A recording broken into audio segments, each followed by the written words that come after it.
Do you buy vinyl?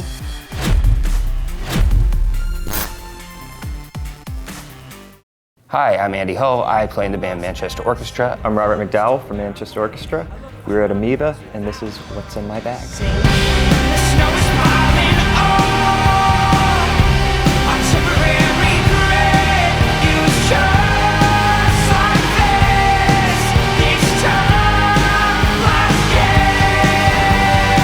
I will start with my hipster badge of OK Computer, the reissue. Never heard of it. It's a really good album. I've read a ton about this record recently. I love kind of going deep into how bands make records and how it all comes together, and it's awesome that now it's been out long enough that they're starting to kind of share the secrets of where and how they made it and all that stuff, so I'm really looking forward to see what tracks didn't make the album as well.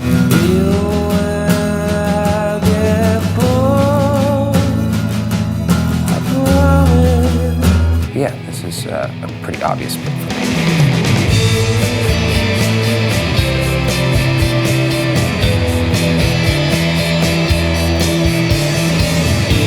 I'm also going to go with the reissue. Growing up, I was allowed to listen to Christian music or oldies, and the Ramones snuck in as an oldie. We met, and I was wearing like a pink Ramones shirt underneath our private Christian school uniform. Yeah, I knew it was cool. And so they've always been like a staple band. What's amazing about this record is that it has 150 songs and it's only 21 minutes long. I remember you. I remember you. I remember you. I think there's cool parts of it because with the oldie side of it, it forced us to listen to like truly great music rather than what 10 Yeah, you year had olds. that benefit. I didn't have that benefit. My dad really liked the soundtrack to The Firm, you know?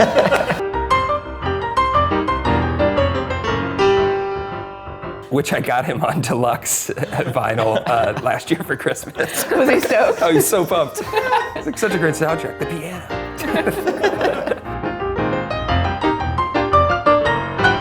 My next choice was a pretty obvious one, Outkast, Aquemini.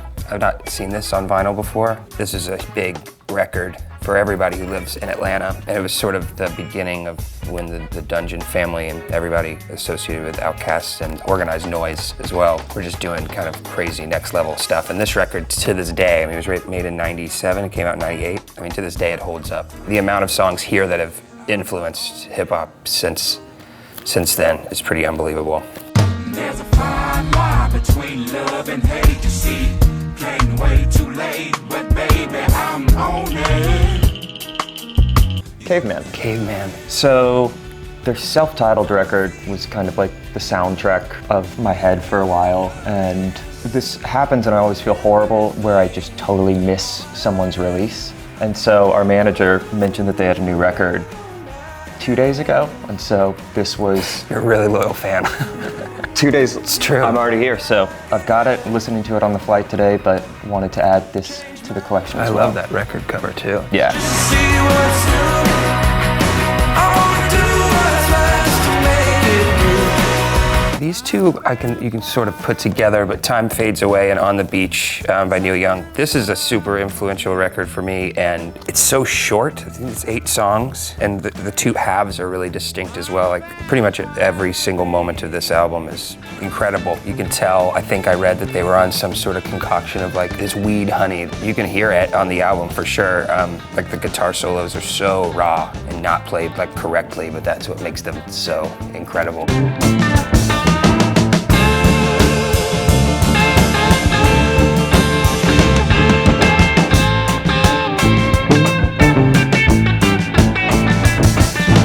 And then this was just a really hard to find album for a really long time. One of the most bootlegged records as well. So yeah, this is sort of a no-brainer for me.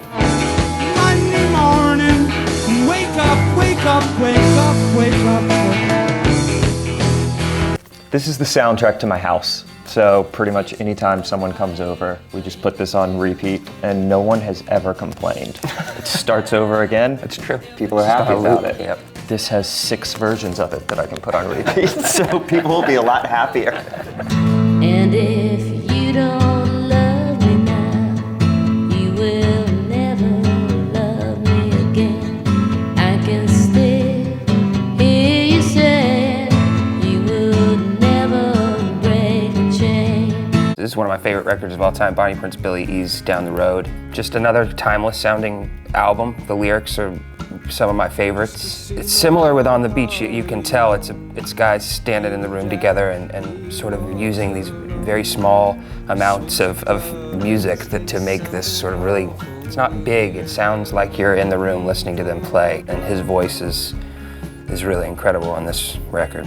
And knowing I wasn't so remain knocked out in a hut, no mother, no name, and filled up my heart with one and the same, that grand dark feeling of emptiness. This is the new ELO record, and I would say Jeff Lynne is my musical crush. All of his records I would kind of listen to and pick apart and try and figure out how a rock band could have those elements. And the great thing about this record, brand new, it sounds like it's lifted straight from that era. The dedication to the sonics and the vintage and analog. I think he played everything on it, yeah. including drums and stuff. And a really cool picture of him on the back. Like I said, my musical crush. One step at a time.